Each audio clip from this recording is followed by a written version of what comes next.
बिस्मिल्लाहिर्रहमानिर्रहीम। अस्सलाम वालेकुम नाज़रीन, आप देख रहे हैं 92.8 विद सादिया अफसाल। नाज़रीन, इस वक्त पूरा मुल्क जो है वो पाकिस्तान और भारत का क्रिकेट मैच देखने में मगन है। ये क्रिकेट कम होता है और नर्व्स की गेम, असाब की जंग जो है वो ज़्यादा होती है। एक तरफ ऑब्वियसली ये मैच चल रहा है और तमाम पाकिस्तानियों की दुआ है कि पाकिस्तान आज का ये मैच जीते, क्योंकि हमारे लिए ये फाइनल मैच, वर्ल्ड कप के फाइनल मैच से भी बड़ा बन जाता है जब भारत मद्दे मुकाबिल होता है। और दूसरा, सियासत की मैदान में बात करें तो एक मैच कल बलूचिस्तान असेंबली में खेला जा रहा है और वहां पर देख रहे हैं हम, बड़े अरसे से प्रैक्टिसेस जारी थी, net practices, warm up matches हो रहे थे। अब कल बिलाखिर वहां पर फाइनल जो है वो खेला जाएगा। हम देख रहे हैं कि जाम कमाल साहब के खिलाफ ये जो तहरीक अदम एतमाद दाखिल हुई बलूचिस्तान असेंबली में, 65 में से 39 अरकान की जो प्रेस कॉन्फ्रेंस हुई उसमें ये जाहिर हो गया कि तहरीक अदम एतमाद के मुखालिफ लोगों की अक्सरियत ज़्यादा है। और ऐसा लग रहा है, आज पूरा दिन अगर आप देखें सोशल मीडिया पर जाम कमाल साहब के जो बयानात आए, जो उनके ट्वीट्स रहे, ऐसा लगता है कि शायद उन्होंने भी ये एक्सेप्ट कर लिया है या उनको भी ये नज़र आ रहा है इस अक्सरियत को देखने के बाद कि कल वो इस मैच में हार जाएंगे। लेकिन साथ ही साथ उन्होंने कुछ सवालात भी उठा दिए, वो भी जरा आपके सामने रखते हैं कि एक तो उन्होंने वज़ीर आज़म इमरान खान साहब से कहा कि वो अपने इर्द गिर्द जो लोग हैं उनका जायज़ा लें। फिर ये भी कहा कि यहाँ पर ये जो नुकसान होगा उसके ज़िम्मेदार बाप के नाराज़ ग्रुप के लोग होंगे, पीडीएम के चंद लोग होंगे, चंद माफियाज होंगे और पीटीआई भी इसमें शामिल होगी। फिर ये भी कहा कि वज़ीर आज़म इमरान खान फेडरल मेंबर्स को कहें कि वो बलूचिस्तान के मामलात में मुदाखलत ना करें। जाम कमाल साहब इसके पीछे बहुत सारे मुहर्रिकात देख रहे हैं, उनको बहुत ज़्यादा अवामिल नज़र आ रहे हैं, जिसके बायस वो ये शायद अब समझ पा रहे हैं कि कहाँ कहाँ उनके ख़िलाफ़ ये कॉन्स्पिरेसी जो है वो हुई, जो बकौल उनके कॉन्स्पिरेसी है, बकौल उनके साजिश है। और वो कहते हैं कि जी मुझे निकालने के लिए तमाम रकीब जो हैं वो अब इकट्ठे हो गए हैं। इस पे एक तो बात करेंगे। मेहमानों का आपसे तारुफ करवा दें। सेनेटर जहांजेब जमालदीनी साहब हमारे साथ मौजूद हैं, सीनियर रहनुमा बीएनपी मेंगल।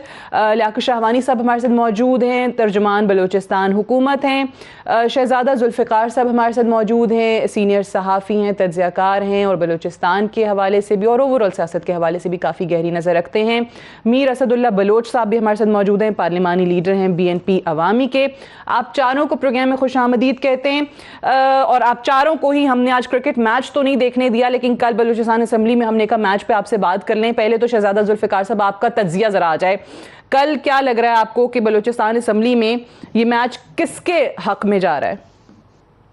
देखिए, इस वक्त तो बिल्कुल मैच तो बिल्कुल जिस तरह ओवर्स कम रह जाते हैं और आप शायद उसको आपने जो टारगेट दिया जाता है और उस टारगेट को आप मीट नहीं कर रहे हैं, बिल्कुल ये वाज़े है। और जाम कमाल साहब, उनके साथी खुद जानते हैं कि इस वक्त उनके पास नंबर गेम में कमी है, लेकिन वो इतने कॉन्फिडेंट है कि उनके जो एएनपी के दोस्त हैं, बाप के कुछ अरकान हैं, जेडब्ल्यूपी का एक बंदा उनके पास है, पीटीआई के भी शायद पहले थे, अब जब उन्होंने रवैया देखा प्राइम मिनिस्टर का तो शायद उस पर वो बैंक नहीं कर रहे हैं, लेकिन वो कह तो नहीं रहे हैं, वो अपने इत्यादी कह रहे हैं इस वक्त। लेकिन मेरे नुक्ते नज़र में शायद पीटीआई का, इसलिए कि जब कल उनके पास सादिक संजरानी साहब, जो बहुत क्लोज समझे जाते हैं प्राइम मिनिस्टर से, और उनके डिफेंस मिनिस्टर जो पीटीआई के हैं जी, वो आए और उन्होंने कह दिया कि जी, और प्राइम मिनिस्टर को भी इन्होंने कन्विंस किया कि नंबर गेम में वो लूज कर गए, हमें उनको कंटिन्यू हिमायत करने का कोई फायदा नहीं है, और इनको कहा कि आप रिजाइन करें, और उन्होंने बड़ी मुश्किल में डाल दिया। इस वक्त जो लोग हैं, ये जो जिन विफाकी मेंबरान का जिक्र कर रहे हैं जाम कमाल साहब अपनी ट्वीट्स में, वो एक तो सादिक संजरानी, जो हमने देखा अभी वक्तन फवक्तन वहां दौरे पर आते रहे और उन्होंने मसालत कराने की कोशिश की। परवेज खटक साहब का भी कोई अमल दखल है? देखें, बिल्कुल देखें, सादिक संजरानी ने ही ये तमाम स्टार्ट की, और क्योंकि वो उनके फेवरेट हैं, उनके कुद्दूस, और जिस तरह कुद्दूस के 6 महीने में उन्होंने बलूचिस्तान में जितनी उनकी सेहत थी, जितनी उनकी चलती थी, वो शायद अब नहीं चलती। और जाम कमाल साहब के उसमें इतना वो नहीं है, इसलिए ये उन्होंने स्टार्ट किया। और उनके लिए मेरे ख्याल में आगे उनकी नज़र, जो कहा जाता है अमूमन कि 2023 के इलेक्शन में उनकी एक नज़र चीफ मिनिस्टरशिप पे भी है, और उनमें ये सलाहियतें इस तरह से हैं, ये मानना पड़ेगा कि वो ज़िग-ज़ैग बड़े चीज़ों को समझते हैं और बड़े कम वक्त में वो जहाँ पहुँचे हैं तो और किसके बलबूते पर पहुँचे हैं वो बहुत उस तरफ उनकी नज़र है। और कल का जो है अब मुश्किल सारा ये है कि इन्होंने बड़ा आसाबी जंग थी, बड़ा उन्होंने जाम कमाल साहब को बड़ा वो ट्रैप करने की कोशिश की कि वो इस्तीफा दे देंगे, बहुत से मामलात हल हो जाएंगे, कराची से नवाब सनाउल्लाह ज़हरी को नहीं आना पड़ेगा और कोई इस तरह वो नहीं होगा। और लेकिन ये बड़ा मुश्किल में उन्होंने डाल दिया। आज भी एक ऐसी शख्सियत आए हैं इस्लामाबाद से, और वो भी मेरे ख्याल में कोयटा में है, और अभी तक शायद मुलाकात उनकी नहीं हुई है, वो उनकी मुलाकात हो जाएगी। लेकिन कोई कुछ बड़ी शख्सियतें, आप रहने दें, मेरे ख्याल में शायद आप के लिए और मेरे लिए भी ठीक नहीं है कि मैं बोलूं कि कौन लोग लेकिन अच्छा, लेकिन हाँ जी, बड़ी शख्सियत हैं आप कह रहे हैं, रहने देते हैं, चलें। लेकिन काफी बड़ी शख्सियत हैं जिनसे शिकवा है जाम कमाल साहब को। लेकिन सादिया लेकिन ये जरूर कहता हूँ, बड़ी शख्सियत का अमल दखल बहुत है गुलिस्तान में। जी। और अगर वो और मेरा तज्जिया ये है, मेरा तज्जिया है वो भी इधर आए हैं और इनको मनाने के लिए कि मामलात बहुत वो हो जाएंगे, आप इस्तीफा दे। जाम कमाल साहब का एक स्टैंड है कि डेमोक्रेसी में ये है, मैं खुदा करे 4 मेरे पास हूँ, 5 हूँ, आप मुझे निकाल दें। वो नो कॉन्फिडेंस, अब शायद नो कॉन्फिडेंस से क्यों बचना चाहते हैं ये लोग कि नो कॉन्फिडेंस ना आए और उनको इस्तीफे पर मजबूर किया जाए। हालांकि अगर इनके पास गेम भी पूरे हैं, 41 इनके पास हैं जिस तरह वो क्लेम करते हैं, और है भी, तो बहुत इनके पास तो बड़ा अच्छा मौका है कि उनको वोट आउट कर दें, उनको डिप्राइव कर दें, 41 से उनको निकाल देना, बड़ा इनका जबरदस्त वो भी होगा। ये बड़ा इंटरेस्टिंग पॉइंट आपने रेज किया है, क्योंकि ये मैं ठीक है, मैं सेनेटर जहांजेब जमालदीनी साहब आपसे पहले तो ये इस पे बात कर लूं, ये जो शहजादा जुल्फिकार साहब भी बात कर रहे हैं, क्योंकि ये खबरें आई जिस तरह इन्होंने 41 कहा कि ऑपोजिशन क्लेम करती है कि हमारे पास 41 लोगों की हिमायत है, फिर प्रेस कॉन्फ्रेंस में भी 39 के करीब मेंबरान मौजूद थे, तो अक्सरियत तो आप लोगों ने दिखा दी। लेकिन ये बड़ा इंटरेस्टिंग नुक्ता है और सवाल है कि अगर वाकई आप लोगों को इतना कॉन्फिडेंस है कि ये तहरीक अदम एतमाद आप लोगों के हक में ही जाएगी, जाम साहब के खिलाफ ही जाएगी, तो फिर ये बार बार क्यों बात की जा रही है कि इस्तीफा दे दें, इस्तीफा दे दें? अगर वो इस्तीफा नहीं भी देते तो कल तो आपके पास वैसे ही रास्ता है, कल 11 बजे वैसे ही वोटिंग हो रही है। शुक्रिया सादिया, मैं बेसिकली 2 चीज़ों पे जो है ना ज़रा कुछ ज़्यादा जोर दूंगा। पहली बात तो ये है कि बलूचिस्तान में जो है ना बदबख्ती ये है कि आपको पता है अब 3 साल के बाद वोट ऑफ नॉन कॉन्फिडेंस यहाँ पे मूव होती है। उसकी बुनियादी कुछ वजूहत तो होंगी, कुछ कमजोरियां होंगी, जो हुक्मरान होते हैं यहाँ पे जो चीफ एग्जीक्यूटिव होता है सूबे का, उसमें कोई कमजोरी तो होती होगी, इस वजह से उसके खिलाफ जो उसके अपने लोग उठ खड़े होते हैं। बाहर के लोगों की तो बात ही नहीं, अगर वो अपोजिशन की बात करें, पीडीएम का नाम उसे दे दें या कुछ भी नाम दे दें, वो दे सकते हैं, लेकिन उसके अपने लोग जो उसके साथी थे 3 साल तक हुक्मरानी करते रहे, वो उसके खिलाफ उठ खड़े हुए हैं।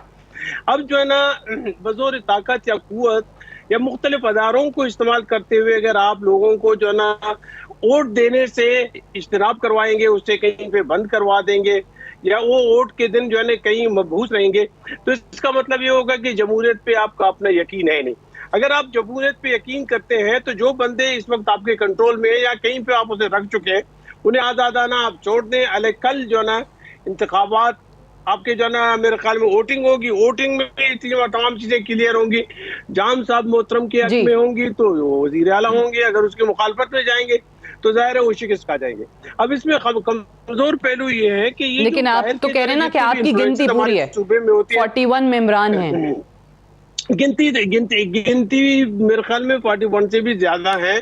अगर ये पाबंदियां जरा हटा दें, लोगों को जो आज़ादाना छोड़ दें। अब रही बात जो है ना फेडरल गवर्नमेंट की तरफ से जो है ना मुदाखलत, आना जाना और लोगों पे प्रेशर डालना कि आप इसे वोट दे उसे वोट दे।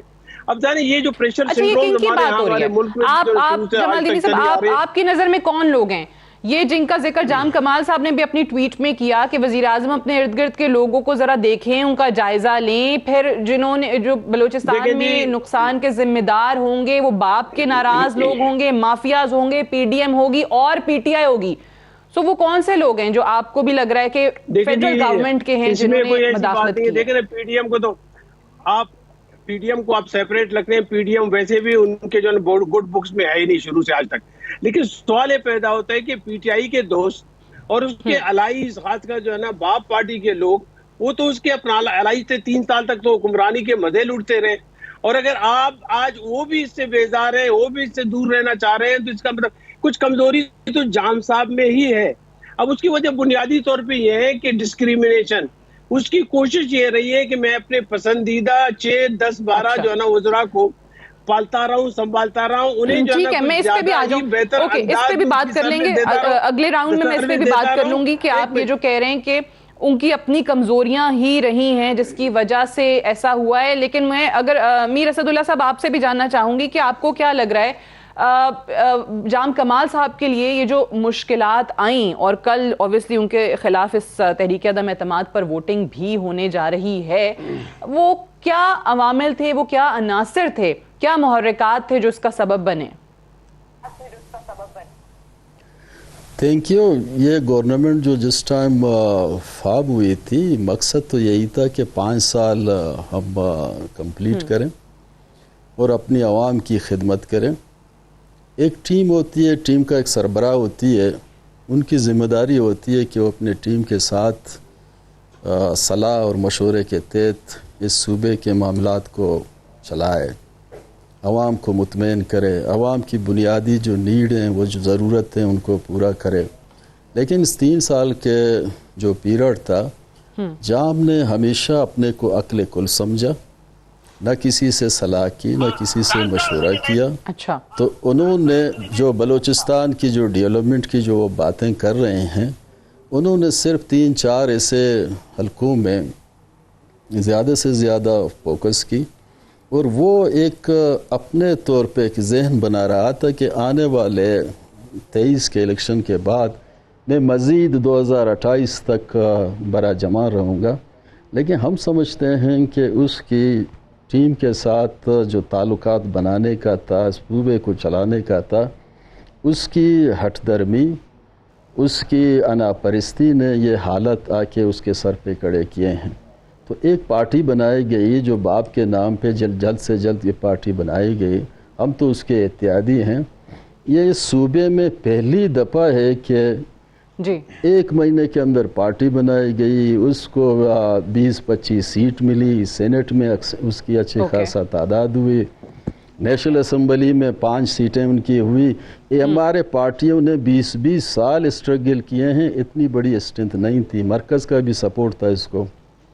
तो वजूहात जाम खुद थे, जाम एक नाकाम वज़ीर आला रहे, इसीलिए ये हालात उसके लिए ये आज पैदा हो गए हैं। अच्छा। हम समझते हैं कि इस वक्त जो नो कॉन्फिडेंस मोशन हमने जो मूव किए, ये एक जमहूरी अमल है, और इस जमहूरी प्रोसेस में अगर जाम को अखलाकियात, सियासी अखलाकियात की हम जो बातें करते हैं वो भी कभी दर्स देते हैं, तो उन्होंने 20 तारीख को हमारे 5 बंदों को अगवा करने की कोशिश की गई, किसी हद तक वो कामयाब हुआ, बाद में नाकामी उसकी रही कि हमने बड़े पैमाने पे स्ट्रगल किया, और वो 5 जो हमारे 3 ख़वातीन, लाला रशीद भी साथ था लेकिन बाद में आ गया जी। इसके साथ ही हम समझते हैं उनको ज़रूरत कैसी महसूस हुई। अगर आपके उनके पास कोई मेजॉरिटी थी तो आज़ादाना जमहूरी एक अमल था, प्रोसेस चल रहा था अपनी जहाज़ पे।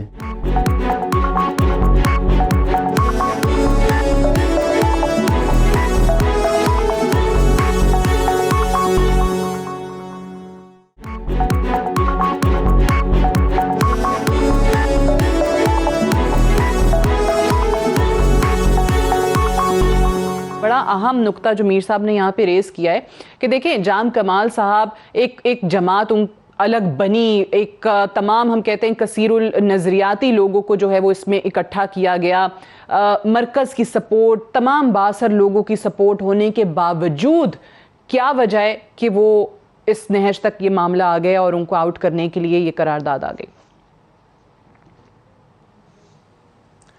देखिए, नाराजगियां ग्रीवेंसेस अपोजिशन में भी हो सकती है, गवर्नमेंट ट्रेजरी बेंचेस में भी हो सकती है, कैबिनेट में भी, किसी घर में भी। और 3 साल तो जाम कमाल साहब ने, असद बलोच साहब भी उस कैबिनेट का हिस्सा रहे और असद साहब एज अ मिनिस्टर उनकी ज़बरदस्त परफॉर्मेंस रही है और बलूचिस्तान के लिए जो इतनी डेवलपमेंट की गई है, ये सिर्फ जाम कमाल साहब ही नहीं बल्कि कलेक्टिव एक एफर्ट पुट किया है पूरी कैबिनेट ने, पूरे गवर्नमेंट ने।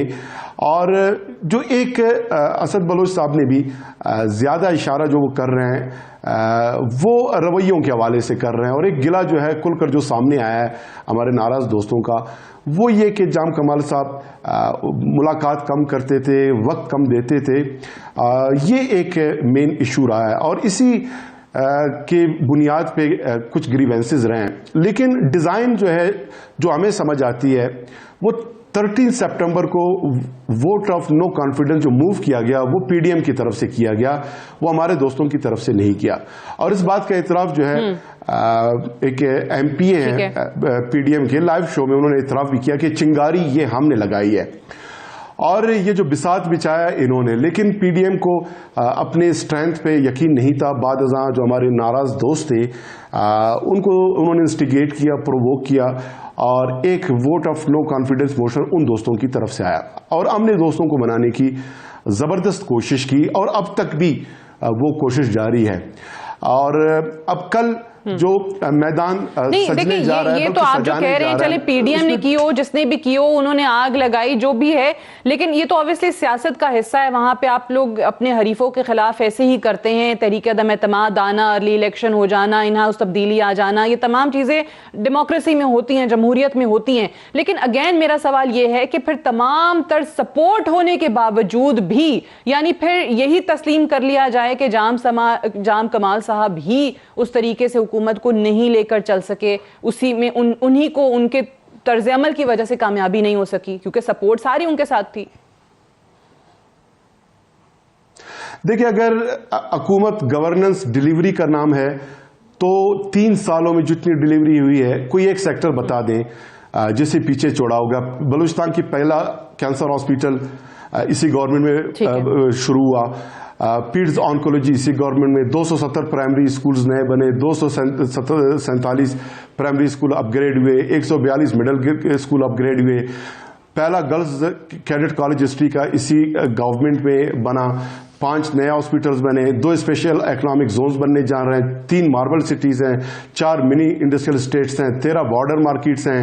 असद बलोच साहब के महकमे का एक ज्यूअल है जिसपे सबको नाजा होनी चाहिए, बलूचिस्तान अवामी एंडाउमेंट फंड। बलूचिस्तान अवामी एंडाउमेंट फंड में 1 लाख से 1 करोड़ रुपए तक किसी कारकर्दगी की बुनियाद पे आप कहते हैं उनको नहीं निकाला जा रहा, किया गया है। 1500 ऑपोजिशन जो है वो इससे इख्तलाफ करेगी। मैं जरा थोड़ा सा न्यूट्रल एनालिसिस इसी पे जरा ले लेते हैं शहजादा जुल्फिकार साहब की तरफ से, कि आपने कहा कि बहुत सारे प्रोजेक्ट शुरू किए, बहुत ज्यादा परफॉर्मेंस भी अच्छी रही, कारकर्दगी को किस तरीके से आप शहजादा जुल्फिकार साहब रेट करेंगे? और साथ ही साथ कि सिर्फ और सिर्फ ये सियासत हुई, ऑब्वियसली सियासतदानों का काम है सियासत करना, सिर्फ और सिर्फ सियासी बयानबाजी या सियासी जो हमारी सियासत के अंदर एक ग्रीवेंसेस हैं उसकी नज़र हो गई, या परफॉर्मेंस भी कहीं ना कहीं बड़ा सवालिया निशान रही है? देखें, बात यह है कि ग्रीवेंसेस की वजह बनी है इसलिए कि अपोजिशन जो है उनको जरूर एक इशू था कि हमें आपने पीएसडीपी में और फंड में और जो डेवलपमेंट फंड है वो उसमें आपने हमें ठीक शेयर नहीं दिया। वो उनको हो सकता है ग्रीवेंसेस, और अपोजिशन का काम ही ये होता है कि अपोजिशन जो है वो करप्शन के इल्जामात लगाए और पता नहीं क्या क्या कुछ करके और अपना एक लीडर उसके लिए कोशिश करे और अपना एक लीडर सामने लाए और उस गवर्नमेंट को हटा दे। लेकिन अपोजिशन ने इस तरह नहीं किया। विद इन पार्टी, जिस तरह डॉक्टर साहब ने कहा, बिल्कुल विद इन पार्टी जो है चीजें उठी। लेकिन ये बिल्कुल बात 3 साल के बाद जो है, अगर कोई ये कहता है कि जाम साहब अकले कुल अपने आप को समझता है, तो 3 साल के बाद इनको क्यों वो पता चला? या अगर नहीं पता चला तो अभी 3 साल के बाद पता चला, तो 5 साल के बाद पता चल जाता। लेकिन इशू जरूर है। देखिए, बात ये है कि ये हर चीफ मिनिस्टर, नवाब बुगटी साहब हों, आपके मीर ताज मोहम्मद जमाली मरहूम हो, या उसके बाद अख्तर मेंगल साहब के साथ असद बलोच उस पार्टी में थे, और उसके बाद जाम यूसुफ साहब हो जो इनके वालिद हैं, या नवाब असलम रैसानी या डॉक्टर मालिक या नवाब सनाउल्लाह ज़हरी, प्रेशर बढ़ जाता है 2-3 साल के बाद जो है ये लोग तमाम प्रेशर जो है वो उठाना शुरू कर देते हैं और कहते हैं कि जनाब इनको फारिग करें, इनको निकाल दें और इनको वो, क्योंकि प्रेशर पोस्टिंग ट्रांसफर है और ये मिजाज है हमारे एमपीएस का कि वो खुली छूट चाहते हैं और वो चाहते हैं। और मेरे ख्याल में नवाब असलम रैसानी के दौर में कोई मेरे ख्याल में इसको डिनाई नहीं करेगा कि खुद एमपीए खुद अपने डिपार्टमेंट से वो लेते, अब फाइल लेते और चीफ सेक्रेटरी से लिखवाते और वो इसका इंतजार नहीं करते कि पूरा प्रॉपर चैनल से सारा कुछ जाए, खुद अच्छा, यानी आप ये कह रहे हैं कि ये तमाम एमपीएस जो थे, अगर इनको खुली आजादी मिल जाती, ये छूट मिल जाती पोस्टिंग्स ट्रांसफर्स के हवाले से, वहां पे सीएम साहब का अमल दखल ना होता तो ये दबाव भी इन पे ना आता और ये सब कुछ नहीं होता? Yes of course. देखिए, आजादी नहीं दी जाम कमाल साहब ने इन्हें। 6 महीने कुद्दूस साहब का 6 महीने सबके सामने है। कुद्दूस इस वक्त फेवरेट है। फेवरेट क्यों है? इसलिए कि उसके 6 महीने थे, उस 6 महीने में अपोजिशन ने भी उस वक्त भी जब निकाला उनको, नवाब सनाउल्लाह ज़हरी साहब को फोर्स किया और उन्होंने इस्तीफा दिया जब वो लूज कर गए अपने मेजॉरिटी, और उसके बाद सब खुश रहने लगे।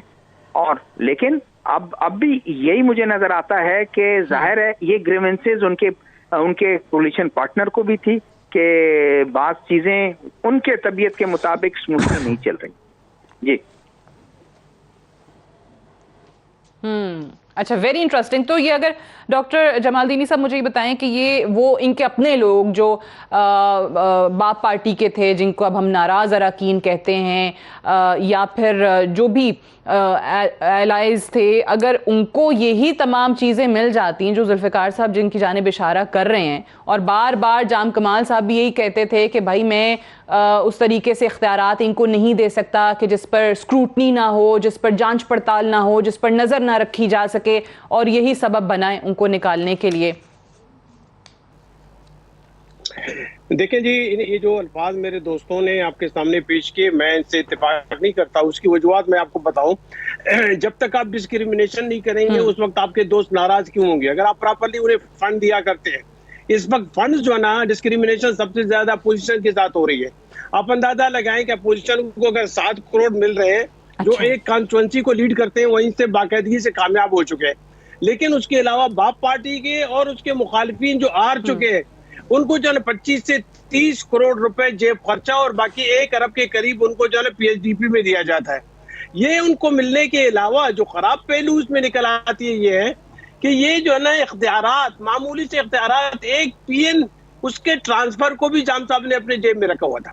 एक सेक्रेटरी, छोटे से सेक्रेटरी, मैं बताऊं कि आपको एक जो है छोटे से टीचर की भी ट्रांसफर उसके बगैर नहीं होती थी। और आप अंदाजा लगाएं कि डीडीडब्ल्यूपी में जब फाइलें जाती हैं, जिसे जो है ना मेरिट पे देखा जाता है, ये नहीं देखा जाता है कि बीएनपी के हैं, जमीयत के हैं या कौन सी पार्टी के हैं। उसे जो है ना बाकायदा अप्रूव किया जाता है और उसे फेडरल गवर्नमेंट भेज दिया जाता है ताकि फेडरल गवर्नमेंट से फंड लाया जाए। लेकिन इसकी डिस्क्रिमिनेशन यहाँ तक है कि सीएस को इन्होंने कहा हुआ था कि अपोजिशन का कोई भी फाइल जब तक मैं उसे देख ना लूं, अप्रूव नहीं करूं, उस वक्त तक आप मुझे नहीं भेजे। 2 सीएस ने निकाल दिए और अब ये कहते हैं कि जो ना यहाँ पे ये रस्में हैं, जमहूरियत है। जमहूरियत में नाम की कोई चीज यहाँ पे थी नहीं। अब आप अंदाजा लगाएं कि हमारे से आप अपोजिशन से तो आप गिला कर सकते हैं, लेकिन सवाल ये पैदा होता है कि आप अपने लोग जो आपके साथी थे, आप कहते हैं कि मैंने इन्हें फंड भी दिए, इन्हें मुराद भी दिए, इन्होंने इससे मुस्तफीद भी हुए, उसके बाद आप इस हद तक आपसे मुतनफ़िर हैं कि इस वक्त जो ना कम से कम 22-23 बंदे आपके ठीक है, ये पार्टी और सही है। इस पे वो कहते हैं कि भाई उनको भी इस्तेमाल किया गया, उन पर भी दबाव आया। अब वो ही बार बार बात कर रहे हैं कि अगर आप कहते हैं कि उनको फंड्स मिले, उनके रवैया सही था, उनके साथ डिस्क्रिमिनेशन नहीं हुई, तो वो फिर उनके खिलाफ क्यों हुए? मैं ब्रेक ले लूँ, ब्रेक से वापस आएंगे, मीर असदुल्ला साहब की जानिब जाएंगे। कुछ सवालात उनके लिए भी जुल्फ़िकार साहब ने रेज किए हैं, उनसे जवाब लेंगे एक वक्फे के बाद।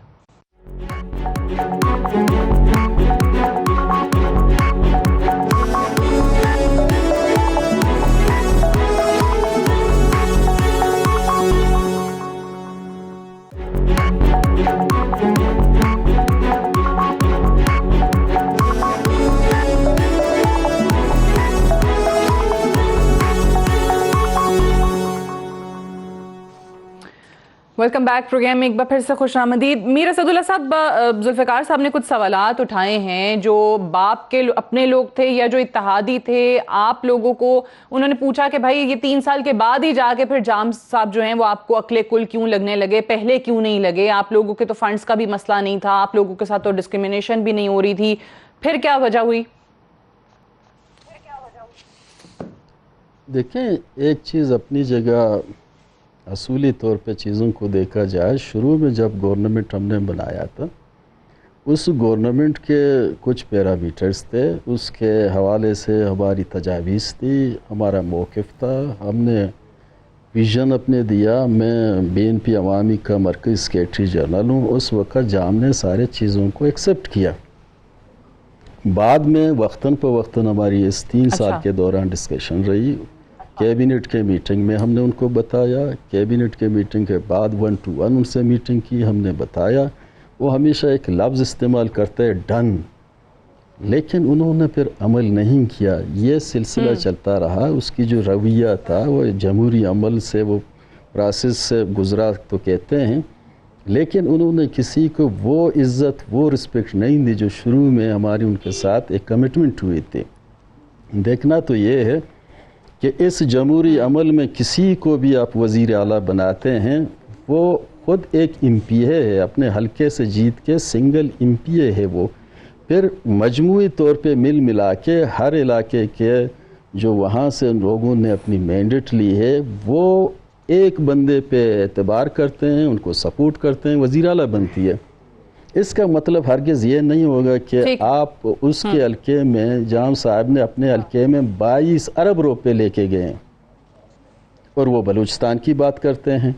बलूचिस्तान में आधा बलूचिस्तान तो अपोजिशन के पास है, जिन्होंने अपनी हलकों से अवाम ने उनको मैंडेट दी थी। हमने कैबिनेट में भी बोला, असम्बली के फ्लोर पे मेरे स्पीच भी मौजूद हैं कि जाम साहब अब बलूचिस्तान की डेवलपमेंट की जब बात करते हैं तो उसमें अपोजिशन भी है, उनके हलके भी हैं, लेकिन उन्होंने उनके हलकों में पैसे तो दिए, लेकिन उन लोगों को दिया जो उसके लाइक डिसलाइक में थे, जिन्होंने इलेक्शन में हिस्सा भी नहीं लिया था।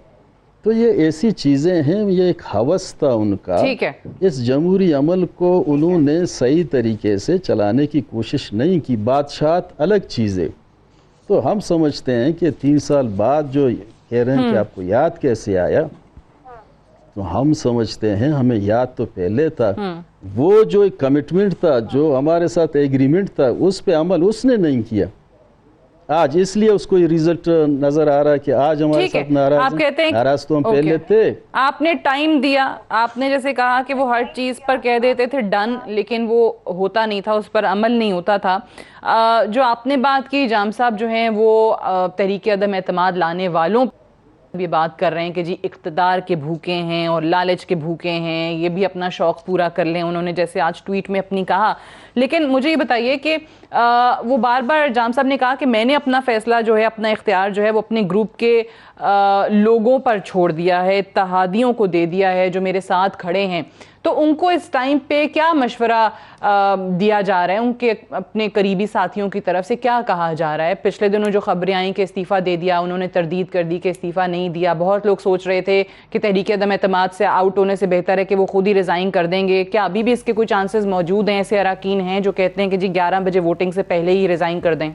ये जो लालच की बातें कर रहे हैं, जाम साहब को हमने CM बनाया। CM का मनसब एक इतनी बड़ी पोस्ट है कि वो तो 24 घंटा भी काम करे इस पसमानदा सूबे के लिए, मेरे ख्याल में कम रहेगी।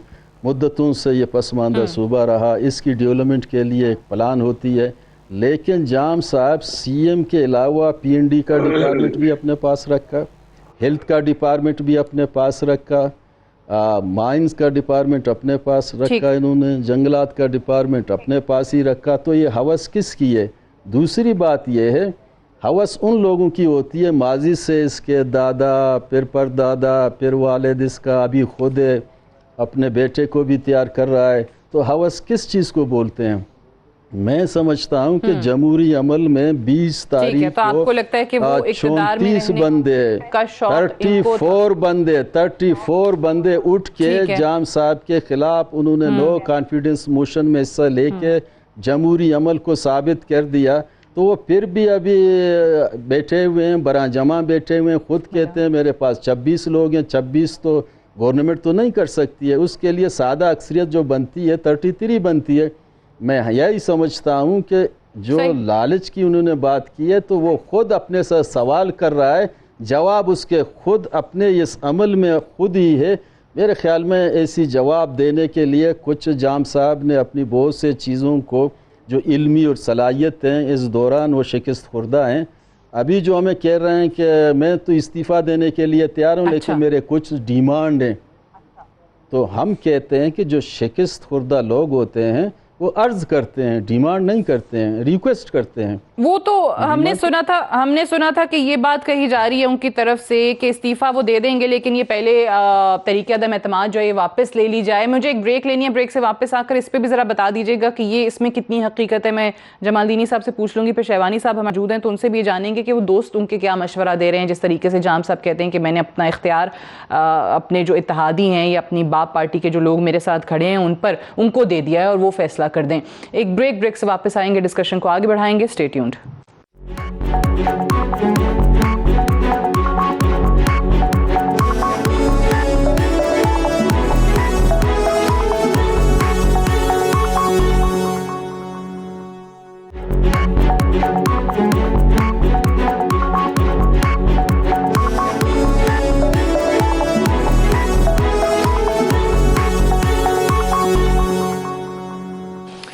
वेलकम बैक प्रोग्राम में एक बार फिर से खुशामदीद। लियाकत शहवानी साहब, पहले तो ये बता दीजिएगा कि दोस्त उनके क्या मशवरा दे रहे हैं, करीबी लोग, इत्तेहादी, बाप पार्टी के लोग जो उनके साथ खड़े हैं, जैसे उन्होंने कहा कि वो फैसला कर दें, इख्तियार उनको दिया, तो उनको अभी तक क्या फैसला दिया जा रहा है? देखिए जाम साहब ने अपने दोस्तों पे, इत्यादियों पे फख्र का इजहार किया है आज, और जाम साहब ने बड़ी फिराक दिली और जमहूरी सोच को मद्देनजर रखते हुए अपने तमाम तर इख्तियारात अपने बलूचिस्तान अवामी पार्टी और कोलिशन पार्टनर्स उनको दे दिए हैं, और इख्तियार उनके पास है, और निगोसिएशन का अमल जारी है। और कोशिश हमारी ये है कि हमारी जो बाप पार्टी जो आपस में ऑलरेडी क्योंकि पार्टी की सदारत से तो पहले ही वो मुस्ताफी हो गए, और अब हम देख रहे हैं कि कल 11 बजे वोटिंग है, तो कुछ चांसेस हैं कि उससे पहले ही उनको कह दिया जाएगा कि आप जो हैं वो इस्तीफा दे दें। देखिए जाम कमाल साहब अपनी जमात के मुस्तकबिल को बचाने के लिए, कोलिशन को इंटैक्ट रखने के लिए और पीडीएम के ग्रैंड डिजाइन और साजिश को नाकाम बनाने के लिए कोई भी फैसला कर सकते हैं। और उन्होंने अपने ट्वीट में भी कहा है कि वो ऑनरेबल जो रास्ता है वो इख्तियार कर सकते हैं। हमारी कोशिश ये है कि जो पीडीएम ने कल बिसात बिछाई है उसकी बिसात को नाकाम करें। वो जो चाह रहे हैं कि असेंबली फ्लोर पे, क्योंकि दोनों तरफ बाप पार्टी है, तहरीक अदम एतमाद कामयाब हो भी जाती है तब भी चीफ मिनिस्टर बाप पार्टी के हैं तो बाप पार्टी को नुकसान हुआ, तहरीक अदम एतमाद नाकाम भी हो जाती है चूंकि बाप पार्टी ने ये तहरीक अदम एतमाद जो है सबमिट किया है, तब भी जो पोजीशन खराब होगी बाप पार्टी की होगी। तो इस वक्त फोकस जाम कमाल साहब का बतौर पार्टी सरबराह ये है कि बाप पार्टी इंटैक्ट रहे, बाप पार्टी में जो ऑलरेडी डैमेजेस हुए हैं वो रिड्रेस किए जा सकें, अगले महीने इलेक्शन होने हैं और इलेक्शन की तैयारियां की जाए, और 3 साल जो बेहतरीन कारकर्दगी बाप पार्टी की वो जारी व सारी रहे। दूसरी बात आपने जो जिक्र किया पोजीशन का और उनकी इख्तिदार की तड़प की, आई डू एग्री। सादिया, आप कल से देखें वो जमातें जो बाप पार्टी पे तनकीद करते थे, जो बाप पार्टी के किसी मिनिस्टर के साथ जो है कुर्बत को भी अपने लिए हार समझते थे, आप गुज़िश्ता चंद दिनों से देखें कैसे बाप पार्टी वालों के साथ गुल मिल गए हैं और बाप पार्टी के करारदाद को वो कैसे सपोर्ट कर रहे हैं। उसके कोलिशन पार्टनर्स पे तनकीद करते थे, प्राइम मिनिस्टर इमरान खान पे तनकीद करते थे, पीटीआई पे तनकीद करते थे, और पीडीएम जो है पीटीआई और उसके कोलिशन पार्टनर्स के खिलाफ तहरीक चला रही है। लेकिन इख्तिदार ने इनको इतना हंदा कर दिया है, और बुग़्ज़ जाम कमाल साहब में ये अपने सारे नजरियात, अपने उसूल, अपने अफकार सारे बुला के, एक चीज तो बड़ा अच्छा हुआ इस 1 महीने में, जो नजरियात, अफकार, सियासत की बात करते थे, जमहूरियत की बात करते थे, ये सारा एक्सपोज हो गया। इस वक्त जो है न बंदा रहा न बंदा नवाज, सभी एक सफ में खड़े हो गए। ये भी आपके लिए, मेरे लिए, सबके लिए ये बहुत बड़ी बात है। जो इनकलाबी बातें करते थे वो कैसे एक्सपोज हो गए हैं। बाकी this is the political process. Political process है, डेमोक्रेटिक प्रोसेस है। इस वक्त जाम कमाल साहब का जो फोकस है वो बाप पार्टी को बचाने और कोलिशन को जो इंटैक्ट रखने की है। कि वो ऑनरेबल रास्ता लेंगे, तो इस बात से तो ये समझ में आ रहा है कि जैसे कल वो वोटिंग से पहले ही हम खबर सुन रहे होंगे कि उन्होंने खुद ही इस्तीफा दे दिया है। मैं एक सवाल जमालदीनी साहब आपसे करके फिर मैं जुल्फिकार साहब की जानिब जाऊं कि ये बात इसमें कितनी सदाकत है जो हम सुन रहे हैं कि ये कहा गया कि अगर करारदाद ये वापस ले ली जाए, तहरीक अदम एतमाद नहीं आती है, इसको वापस ले लिया जाता है, तो वो खुद ही इस्तीफा दे देंगे। ये कोई बात हुई थी या ये कंडीशन उनकी तरफ से आई थी? देखिए जी, वो कहते हैं कि जो ना तैरने वाले को जो ना तिनके का सहारा, जो डूबने वाला है वो तिनके का सहारा। ये जाम साहब जो है ना हमारे लिए अदरवाइज काबिल कदर है, लेकिन उसने जो गलतियां की हैं कुछ अर्से पहले से आज तक ले, उन गलतियों में वो खुद डूब चुका है। अब रही बात जो है ना, हमारे दोस्त अक्सर जो है ना इसे अपोजिशन पे डाल देते हैं कि अपोजिशन जो है ना इनसे मिलना नहीं चाह रहे थे, इनके करीब नहीं आना चाह रहे थे। आज वो अपने मतलब की खातिर इनसे मिल चुके हैं। उसकी वजूहत मैं आपको बताऊं, मैं आपको आपके सामने बताता हूं कि मुझे किसी से कोई तवक्कुआत है नहीं कि बलूचिस्तान के मसाइल आज के जाम साहब और कल कोई और वजीर आला है उनसे सॉल्व कर सकते हैं। लेकिन एक चीज है जो डिस्क्रिमिनेशन मैं बार बार बता रहा हूँ कि अपोजिशन के नुमाइंदे, जो अवामी नुमाइंदे जो वोट ले चुके हैं, अगर उनकी मुखालफिन को आप इसी तरह जो है ना संवारते फिरते रहेंगे, उन्हें जो है ना बेइंतहा फंड देंगे, उन्हें जो है ना फौकियत देंगे अपोजिशन के जो है ना कॉन्स्टिट्यूएंसी के मालिकों के से, तो नफरतें तो बनती हैं। हम तो कल भी ये कह रहे थे, उन दिनों में वोट ऑफ नॉन कॉन्फिडेंस में भी हमने इसी पॉइंट पे भी जो है ना जोर दिया था कि भाई आप अपोजिशन को वही फंड जो आप अपने लिए लेते हैं, वो हुकूमत के फंड थे, ये आपके अपने घर के नहीं है, वो इन्हें भी दे दे। अब रही बात जो है ना जाम साहब की तारीफ तो जाहिर है जो भी बंदा उसके करीब होगा उसकी तारीफ क्या करेगा, जो दूर होगा उसकी तारीफ नहीं करेगा। आज जो है ना 20-25 आदमी उसके अपने पार्टी के लोग उससे मुतनफिर है, उससे दूर है, उसके खिलाफ वोट ऑफ नॉन कॉन्फिडेंस में जा चुके हैं, यहाँ तक शायद उससे मिलने को भी तैयार नहीं है। तो एक मिनट, ऐसे लोग हैं।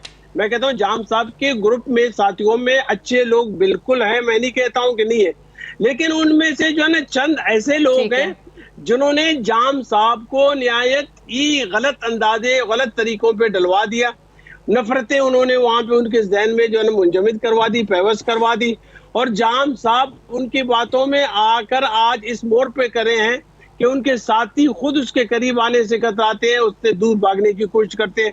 और रही बात जब इस्तीफा की, मैं कहता हूँ कि इस्तीफा वो दे ना दे, कल 11 बजे तक मेरे ख्याल में तमाम चीजें क्लियर हो जाएंगी।